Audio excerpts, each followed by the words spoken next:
June 9th, 1944. Allied troops in Normandy have moved inland. The work of the U.S. Navy and Coast Guard and the combined Allied sea forces has been done. Work not without a price in men and materiel.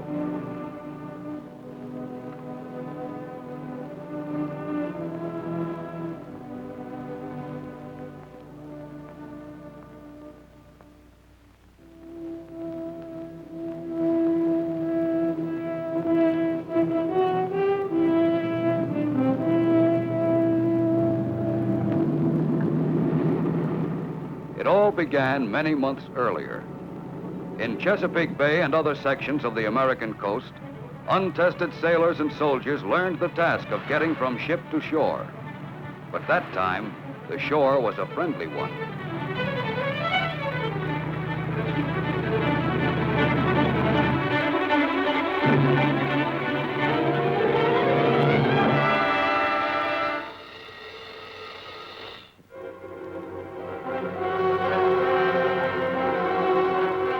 Then, with part of their training finished, they left the United States.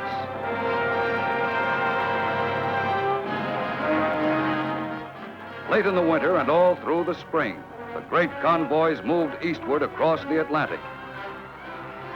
Aboard all the transports, life was the same. The troops relaxed and waited for the voyage to end.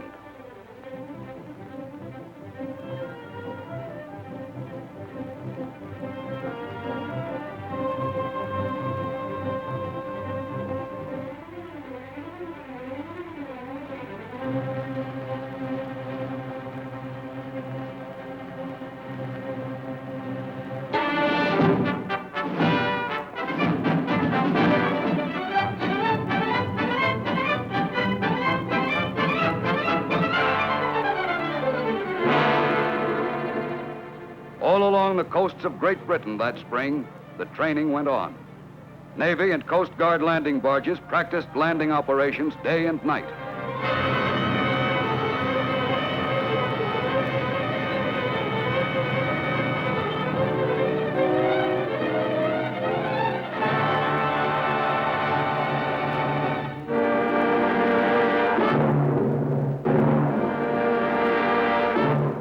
Meanwhile, the larger landing craft, LSTs and LCIs, carried on their maneuvers, learning to land at a given spot at a certain time.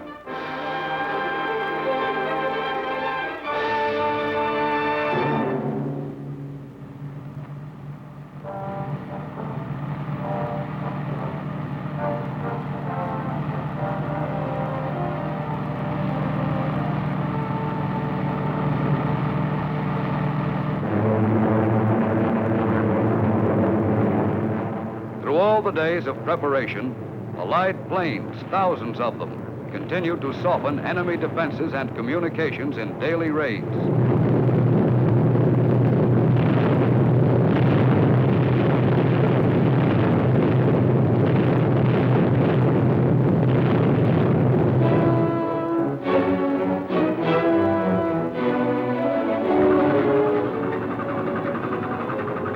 Off the southern coast of England, thousands of ships from all Allied nations are preparing for the invasion signal.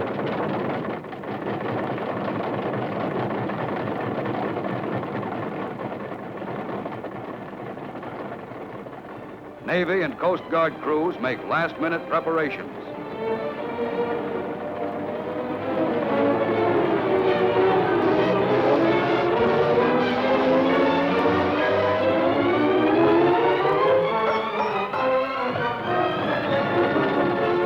When the K-rations come aboard, everyone knows that D-Day is drawing near.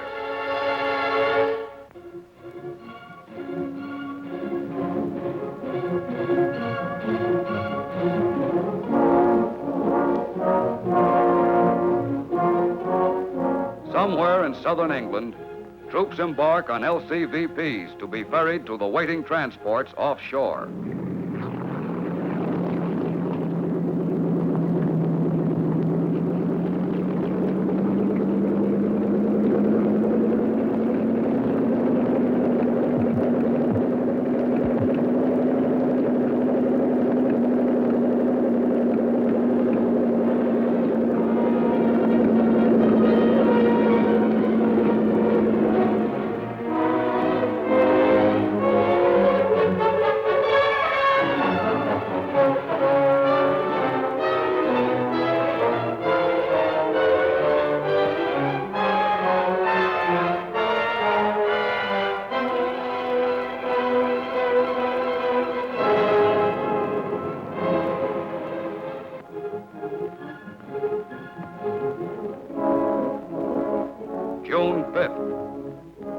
LCIs are loaded.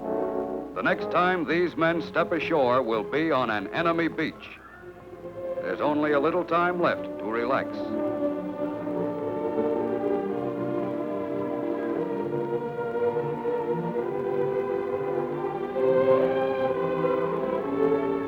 And the bombing attacks of the Air Force are intensified. Now the raids are continuous.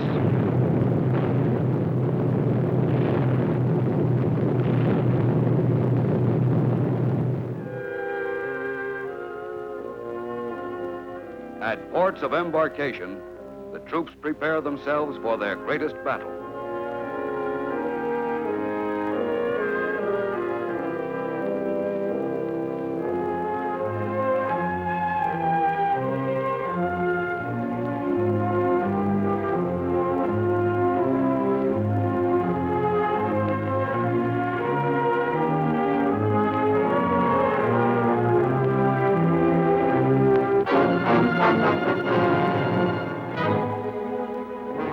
Coast Guard officer briefs his men, and all along the coast, sailors receive their final instructions.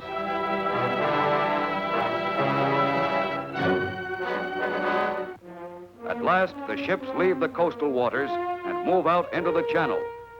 The slow LSTs loaded with heavy equipment, the transports loaded with men.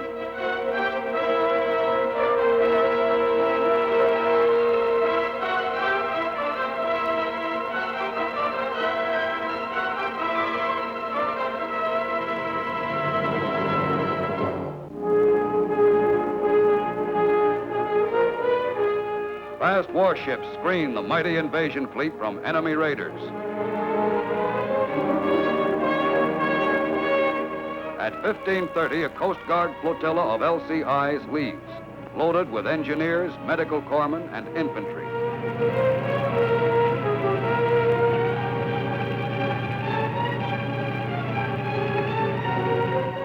D-Day approaches, and the ships are in their assigned positions.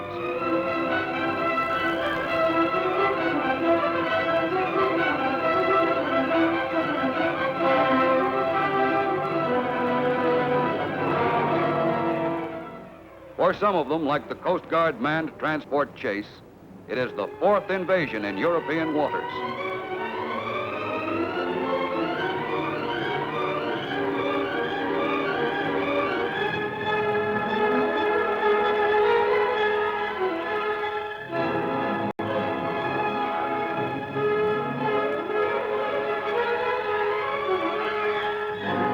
The only planes overhead are friendly.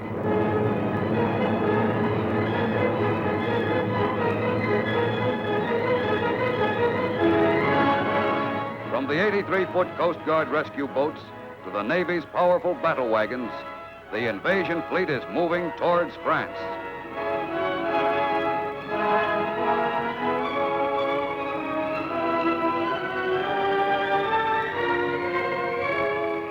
And below decks, officers study the maps that mark the invasion beachheads on the coast of Normandy.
landing barges are stopped by concrete obstacles built far out in the water by the enemy.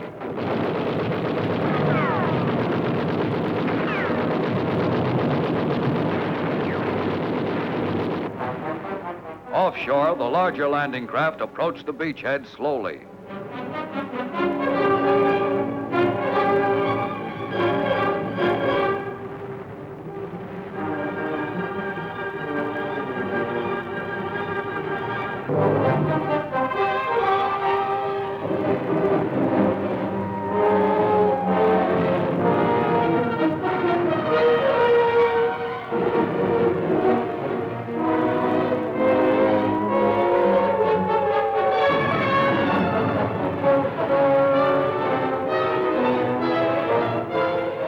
Aboard the LCIs, the troops prepare to land. The beach is still empty, and the crossfire of German guns still rakes the shore.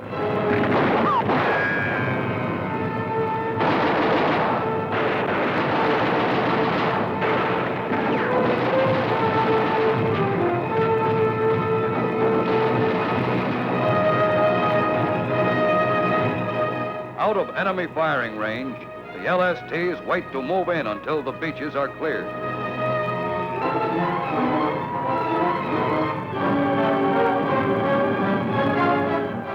The arrival of motorized equipment marks the end of the first phase of the landing.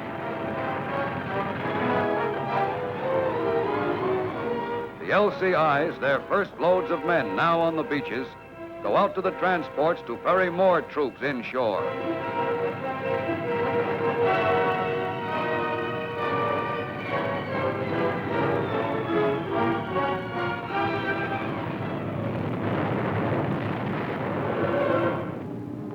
Still waiting beyond gun range, the LSTs unload supplies on smaller LCTs. Heavier equipment is transferred to giant rhino ferries, flat-bottomed barges that will land it ashore. And reinforcements arrive, thousands of men.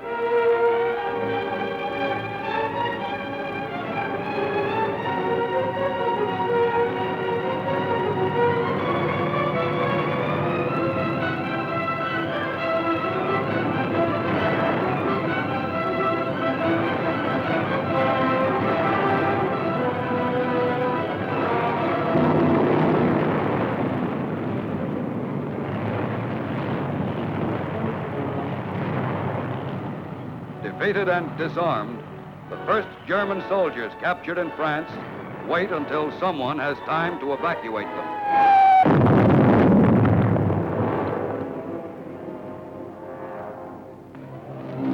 Out in the channel, the rescue boats of the Coast Guard are looking for survivors and aiding damaged vessels.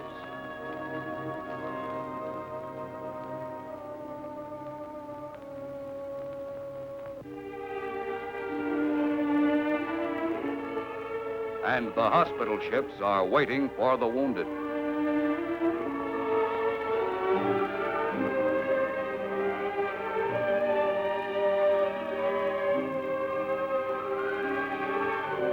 From a damaged Coast Guard LCI, a wounded man is transferred to another ship.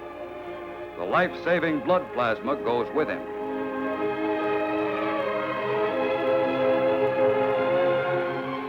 Another Coast Guard manned LCI, badly crippled, could not reach the shore, and its wounded are removed.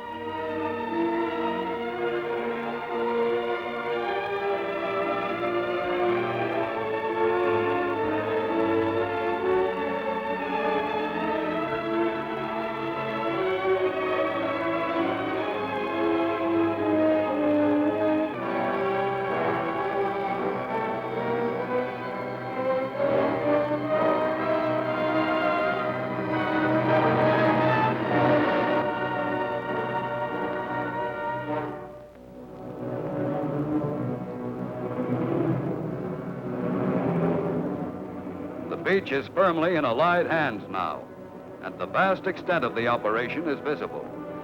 Silent evidence of the fierce battle is apparent everywhere.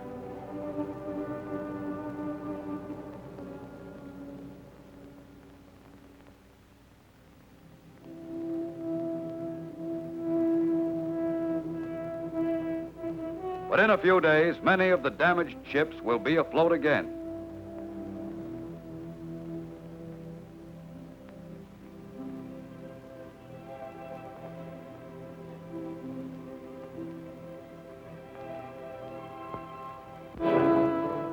Now, more and more troops move inland to push the enemy back.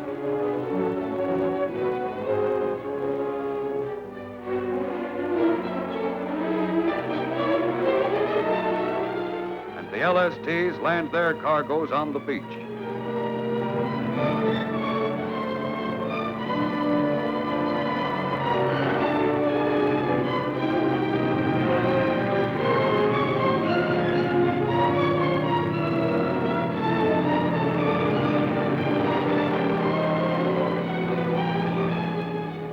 Barges built especially for the Normandy operations are left on the shore to be unloaded.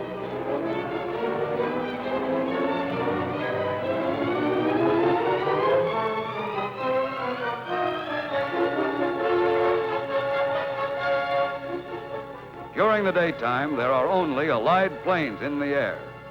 But at night, German bombers harass the beachhead and drop mines offshore.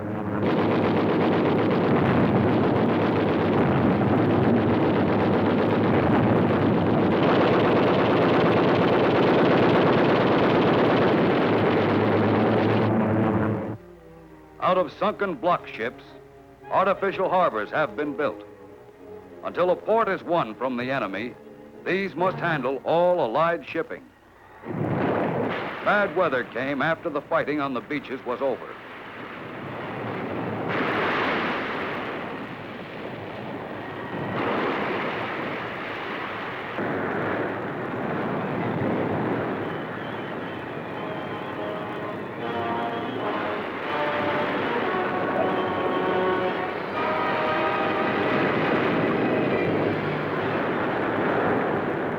The heavy storm left a trail of damaged ships.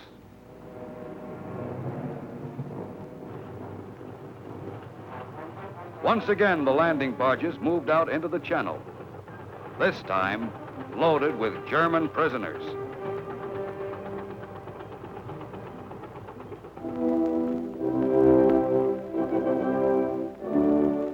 In England, prisoners board a Coast Guard transport.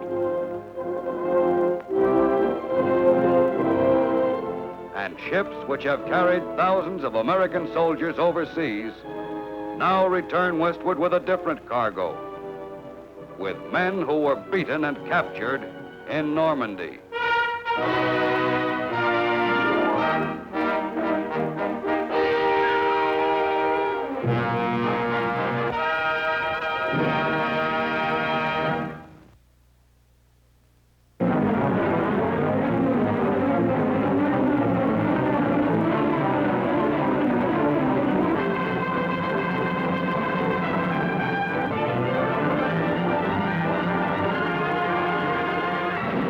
Communique number 1, June 6th, Allied headquarters. Under command of General Eisenhower, Allied naval forces supported by strong air forces began landing Allied armies on the northern coast of France. The greatest news story in 1944. D-Day, H hour. That fateful moment for which the whole world held its breath.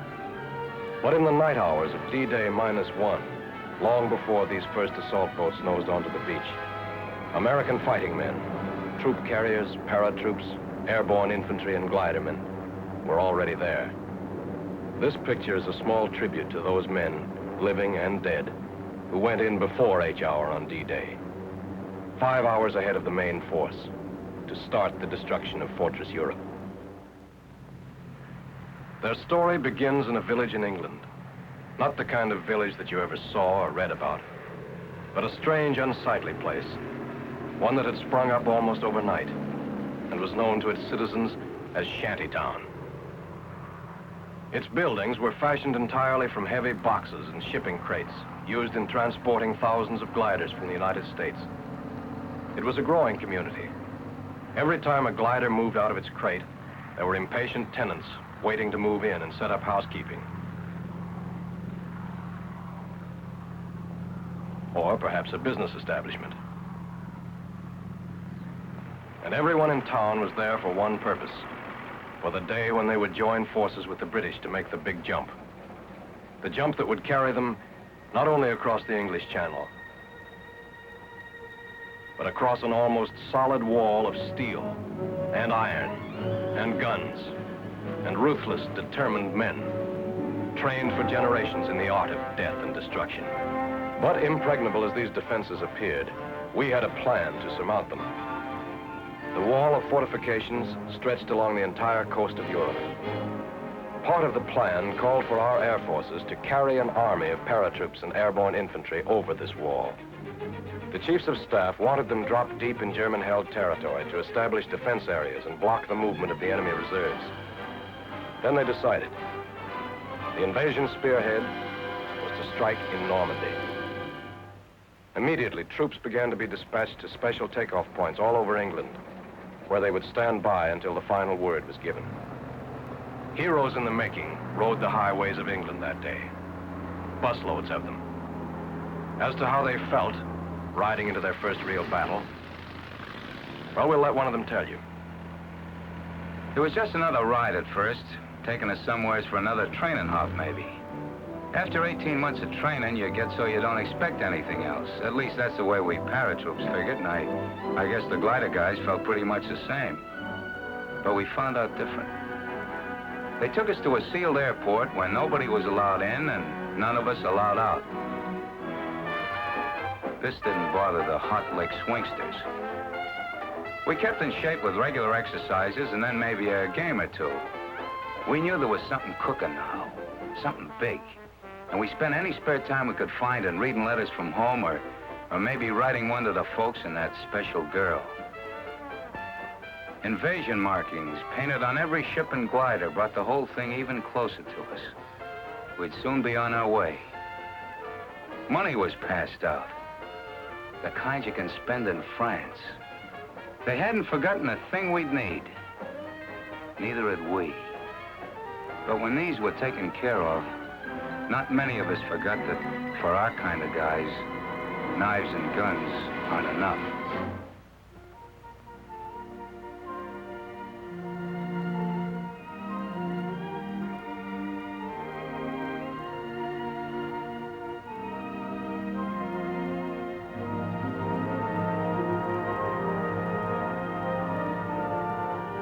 Now we were really ready. General Ike nearly tore his pants stepping over the barbed wire, but he didn't care. He wanted to talk to us. Ike had a lot of questions to ask. What's your name, soldier, he says. Where's your hometown? Who's the toughest man in the outfit? We told him we'd give him the answer to that last one when we got back. He inspected a few of the boys who really have to be tough. The Pathfinders. They go in ahead of all of us and plant signal markers so we can find a way. They live on a steady diet of danger. When Ike got through with us, we were all keyed up, raring to go. And then it was time. Most of these men had never seen real combat, but remember them. Look at their faces. They've seen plenty of action since. They're the boys of the 82nd and 101st Airborne Divisions. The men who faced von Rundstedt in Belgium, stopped them cold at Bastogne and Stavelot.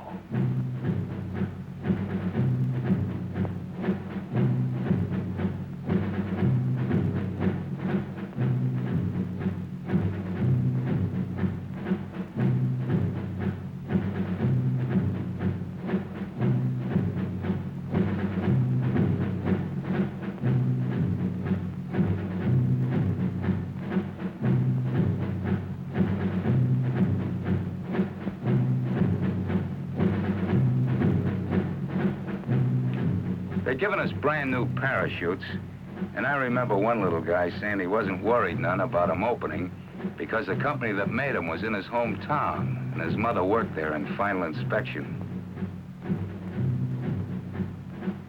A few of the outfits got the idea they ought to show the Germans we had Indians in America. Here they are. Indians from the Loop, from Back Bay, and the Bronx. Climbing into the ship, some of us were loaded so heavy that we had to be shoved on board by the others or we'd have never made it.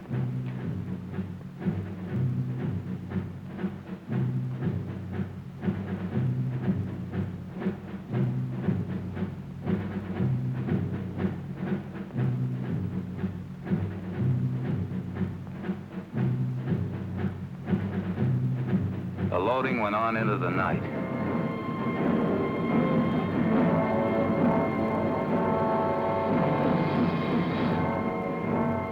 And we were in our places and ready long before takeoff time.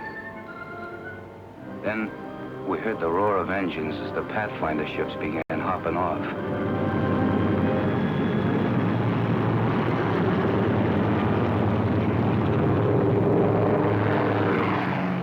We'd be following soon after. That takeoff was something I'll never forget. Sure, we'd all made a lot of training hops, but this was different. Like the first time you ride a bicycle, only with a whole lot farther to fall if anything goes wrong.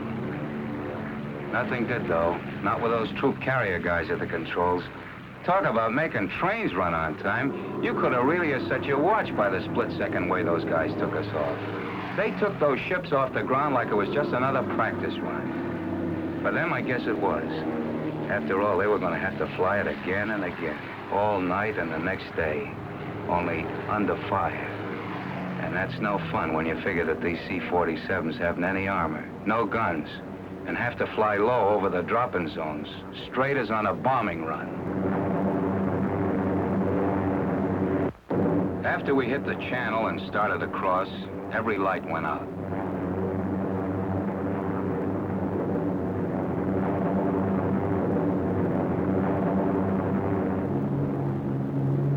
We had no idea where we were when we got the order to stand up and hook up.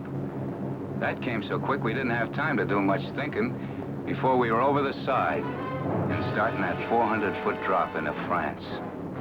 Thousands of us.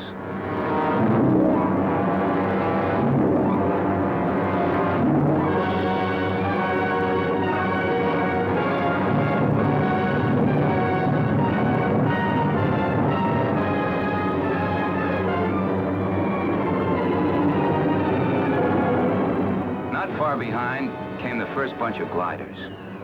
It seemed forever before they hit the ground. They were like clay pigeons for the German snipers.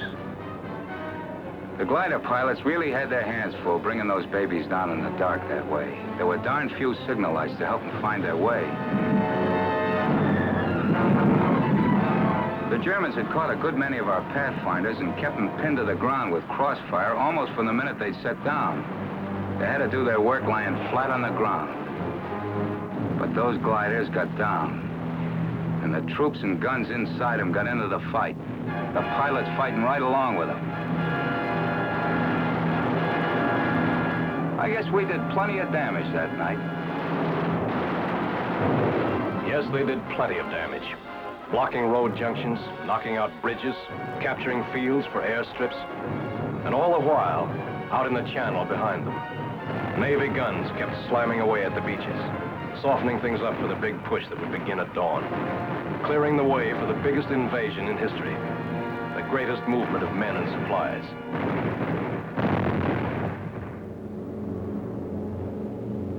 The Troop Carrier Command was ready for its next move. They had massed hundreds of British and American gliders in preparation for the most gigantic aerial towing job ever attempted. Each held a full cargo of jeeps and guns, and the fighting men to use them.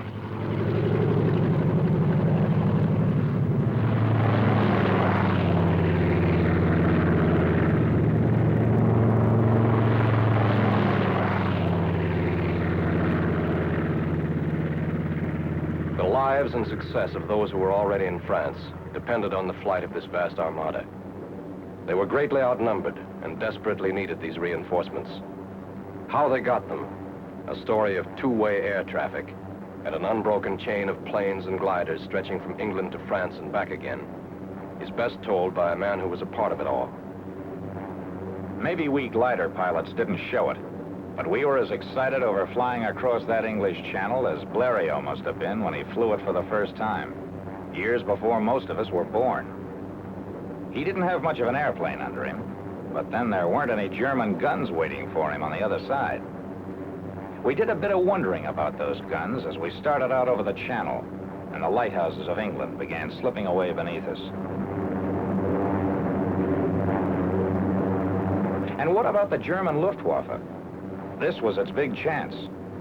Our air forces had established air supremacy, sure. We had a regular umbrella of fighters over us.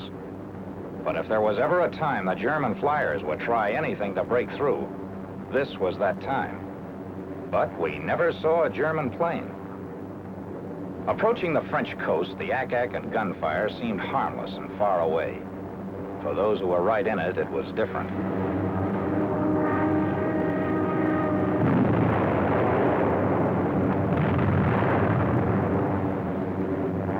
It gave us a feeling of pride to be a part of it all, looking down at those men on the beaches of Normandy. We felt a little guilty, too, sitting up over them, not even getting our feet wet.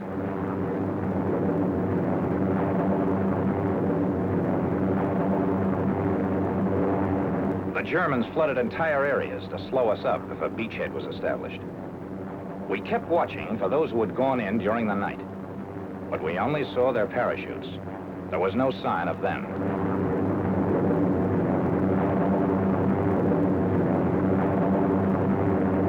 The first glider, we'd find out pretty soon what had happened.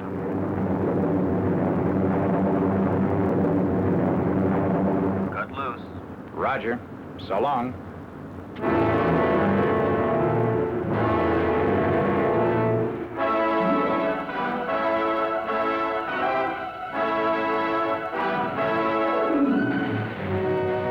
We stretched our glides as much as possible. That way, we ended up near the edge of the fields where we could run for cover as soon as we got out. Not everybody came down exactly where they wanted to. One glider went right into a German field headquarters. And what was that I said about not getting our feet wet? This bunch was lucky. The Germans were under control in this section. But more than one tow ship and glider made its last flight that day. Guns didn't do all the damage. 15-foot poles driven into the ground ripped off wings and smashed through fuselages. The men who stepped out of this glider will never know if their first mission was successful. But it was plenty. Yes, their mission had been successful. But this down payment on freedom ran very high.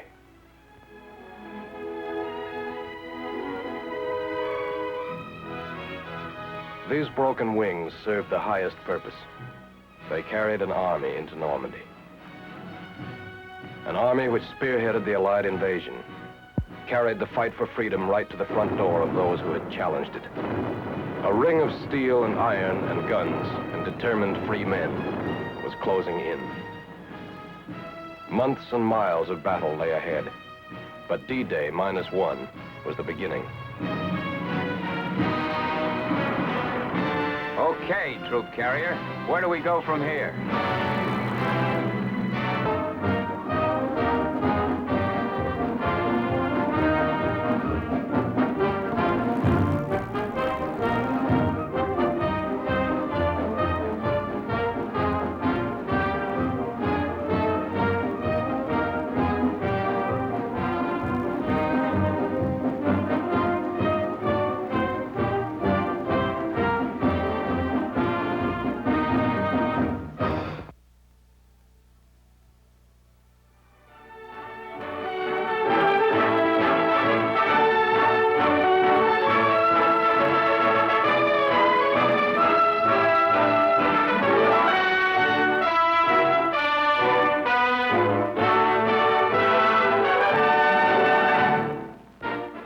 At Quebec, Canada in 1943, Roosevelt and Churchill, acting on the advice of their military staffs, made the momentous decision to invade Europe.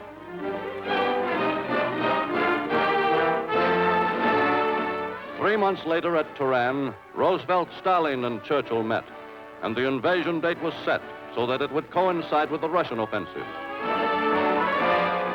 Thus, the utmost pressure would be brought to bear on Germany simultaneously on every front by Russian, American, and British forces. But the Germans had not been idle. They had constructed with slave labor a complex and massive series of fortifications along the coasts of Europe.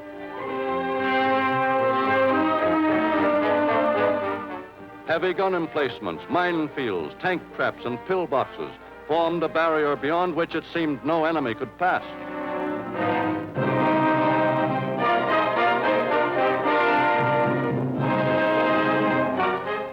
Into the planning and building of these great fortifications went the best ability of the German General Staff, whose members repeatedly inspected the Atlantic Wall for possible weaknesses.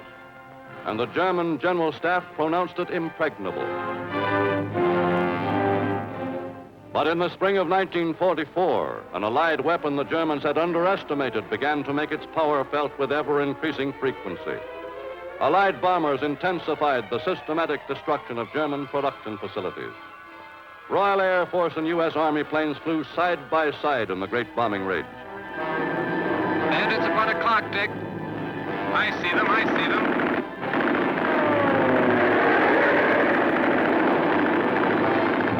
Confirm that one, Mike. He's burning.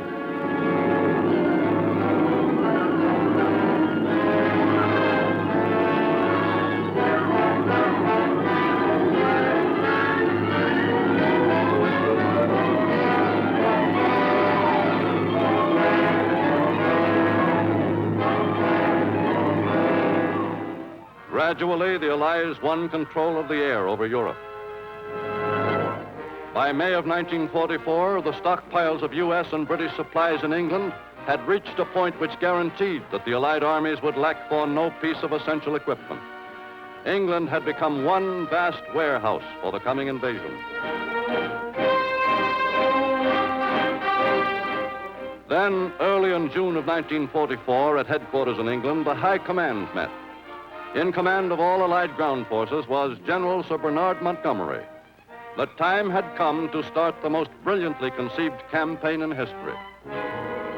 First, thousands of British and American fighters and bombers began a sustained attack on German installations along the invasion coast.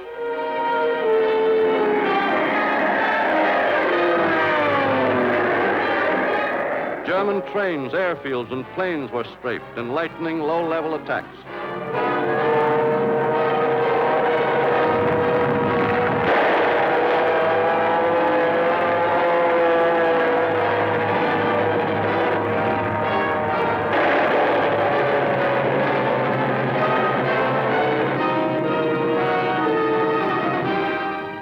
Road junctions were dissolved into dust and flame.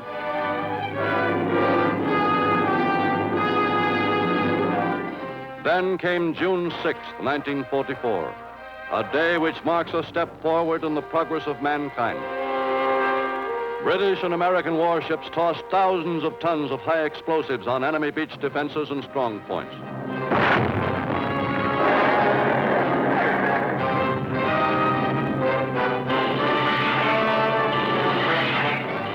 Then, in the early dawn, the power amassed by years of Allied energy and sacrifice met the best the Germans were able to offer. Onto the beaches of France poured the fighting men of Great Britain and America, and on the beaches many died.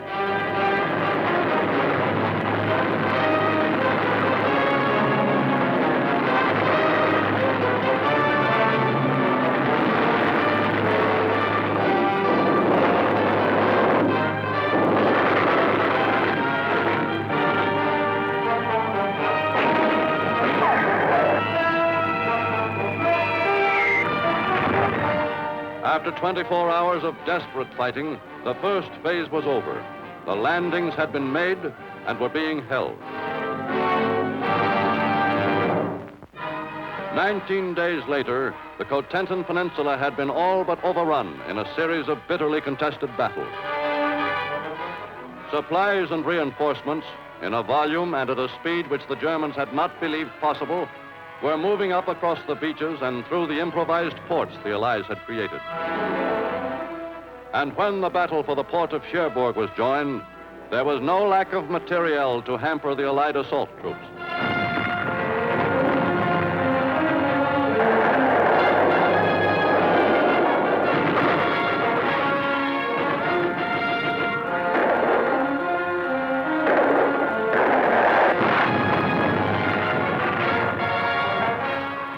By June 27th, the last of the German garrison troops had surrendered, and the Allies were assured of what they most needed, a deep-water port. But first, the German demolitions had to be cleared up and acres of docks rebuilt. Within a few weeks, American engineers had performed miracles of improvisation, and the port's capacity to handle freight was raised to more than its pre-war level.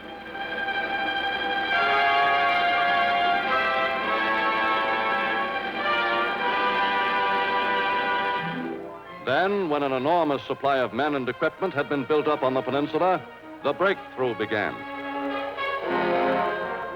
Generals Eisenhower and Bradley had been planning an all-out assault. General Patton, specialist in mechanized warfare, had his armored divisions ready. On July 25th, a 2,000-plane bombardment of the San Lo area was ordered.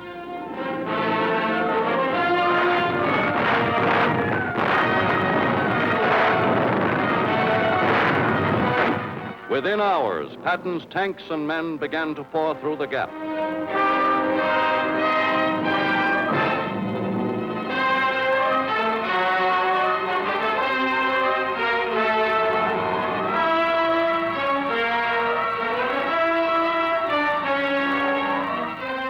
Then started a demonstration of mobility and power by men who had always understood the use of machines, whether for war or peace. The weight of this offensive carried the American troops across the Breton Peninsula in 4 days, while the British and Canadians held the Germans' heaviest armor at Caen. The Americans swung north to form a trap full of Germans at Falaise. The Germans, hammered by a ring of massed artillery fire and by aerial bombardment, found themselves undergoing the confusion and terror which they had brought to so many of Europe's defeated nations.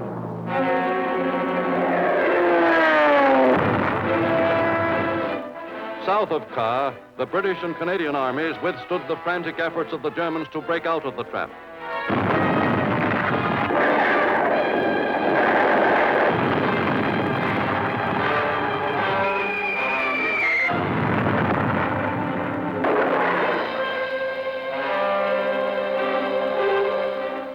By the 14th of August, the pocket had been reduced.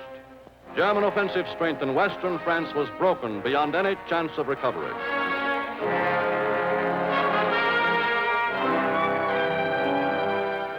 Meanwhile, the lack of ports and railroads had been partially overcome by the Allies.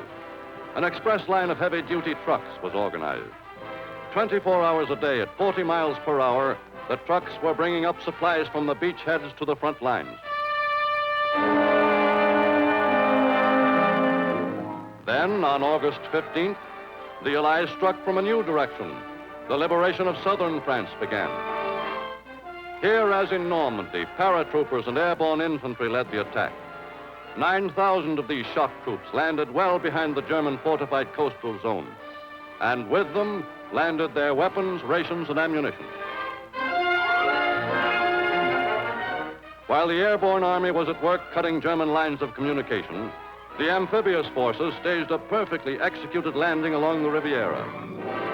In spite of German resistance, American, British, and French fighting forces streamed ashore and began their drive toward the ports of Toulon and Marseille and up the valley of the Rhone toward the German border. Then came the news from inside Paris. For 4 desperate days, starting on August 19th, the French forces of the interior had been battling the Germans inside the city. After 4 years of German rule, Paris began recreating, with the courage of her own people, the glory of France.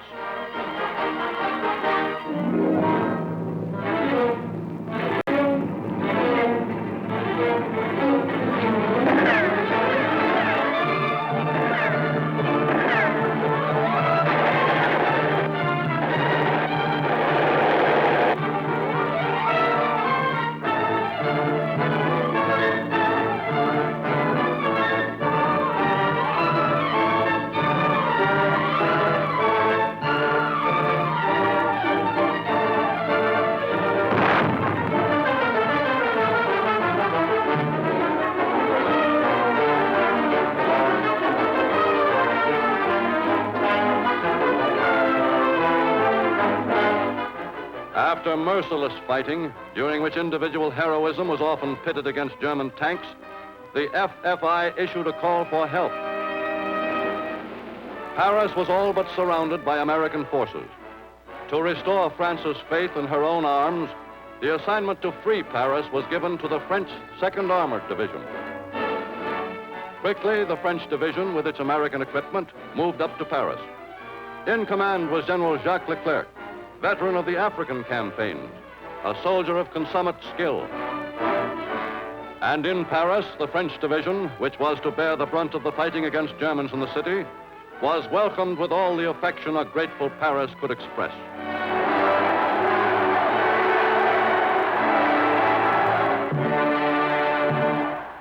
Now that the French, reinforced by professional soldiers, had tank to pit against tank, the outcome could not be in doubt.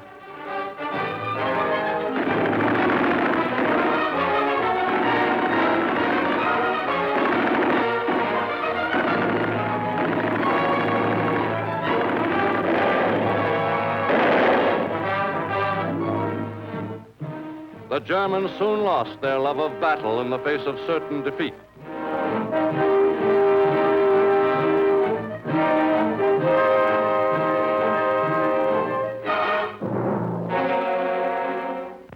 By August 25th, Paris was free again.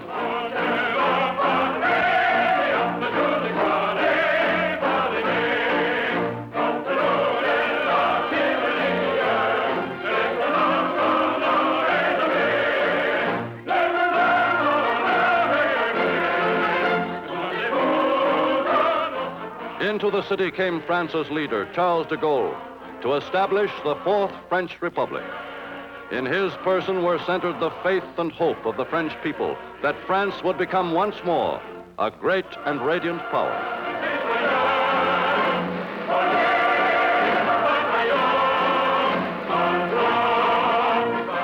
And as the Allied forces marched on toward Germany, paying the price in blood and suffering, over all of once Nazi-held Europe, there was the promise of liberty again, no matter what the cost.